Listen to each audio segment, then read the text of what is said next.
Hello everyone, আসসালামু আলাইকুম। তো আপনার সাথে আজকে আমি শেয়ার করব একটা হেলদি সুপের রেসিপি। হেলদি সুপের রেসিপি জানতে হলে কিন্তু অবশ্যই সম্পূর্ণ ভিডিও দেখতে হবে। তো এখানে আমি সুপের জন্য নিয়ে নিলাম একটা মিষ্টি লাউ। লাউটাকে সুন্দর করে আমি কিউব কিউব করে কেটে রাখবো। সাথে এদিকে আমি গাজর কুচি, টমেটো কুচি, কাঁচামরিচ কুচি, পেঁয়াজ কুচি, রসুন কুচি, তারপর এখানে আমি পেঁয়াজের কলিটাকে কুচি কুচি করে রেখেছি আর ধনে পাতা কুচি। এদিকে আমি মিষ্টি কদুটাকে কিউব করে কেটে রেখেছিলাম, ওটাকে আমি একটা পাত্রে নিয়ে নিলাম সিদ্ধ করার জন্য। সাথে টমেটো কুচি এবং চিকেনটাকেও আমি দিয়ে দিলাম। তারপর পরিমাণ মতো পানি আর সামান্য লবণ দিয়ে এটাকে আমি সিদ্ধ করে নিব। সবকিছু সিদ্ধ হয়ে গেলে এটাকে আমি এখন ব্লেন্ডারে ব্লেন্ড করে নিব মিহি করে। শীতের সময়ে স্যুপ খেতে আমার অনেক ভালো লাগে। কার কার ভালো লাগে অবশ্যই কমেন্টে জানাবেন। আর আমার ভিডিও ভালো লাগলে অবশ্যই একটা লাইক ফলো শেয়ার করবেন। সবকিছু ব্লেন্ড করা হয়ে গেলে এখন আমি পাত্রের মধ্যে সামান্য পরিমাণে তেল দিয়ে দিলাম। তারপর সব কুচি করা সবকিছু দিয়ে দিলাম। সাথে আমি চিকেনটাকেও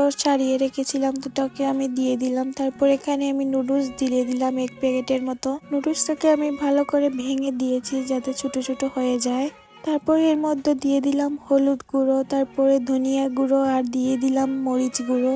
তারপর সামান্য পরিমাণে লবণ দিয়ে দিলাম। নুডলসের সাথে থাকা মশলাটাও আমি এখানে দিয়ে দিলাম। তারপর আমি একটু দিয়ে দিলাম পাঁচফোড়ন। এখন আমি সবগুলাকে ভালো করে মিক্স করে নেব। মশলাটা যাতে ভালো করে কষিয়ে যায় সেরকম মিক্স করব সবকিছুর সাথে। ভালো করে মিক্স করার পর এখানে আমি দিয়ে দিব ব্লেন্ডার করা মিষ্টি লাউগুলো। তারপর আমি এখানে সবকিছুকে আবার ভালো করে মিক্স করলাম সামান্য পরিমাণে। এখানে আমি পানি এড করেছি। তারপর এটাকে 10 মিনিটের মতো জাল করে হয়ে গেল আমার হেলদি একটা স্যুপ। তো আজকের ভিডিও কার কাছে কেমন লাগছে অবশ্যই জানাবেন কমেন্ট করে। এটা যেরকম হেলদি সেরকম অনেক মজাও, আপনারাও বাসায় ট্রাই করবেন। তো আজকে এই পর্যন্ত, আল্লাহ হাফেজ।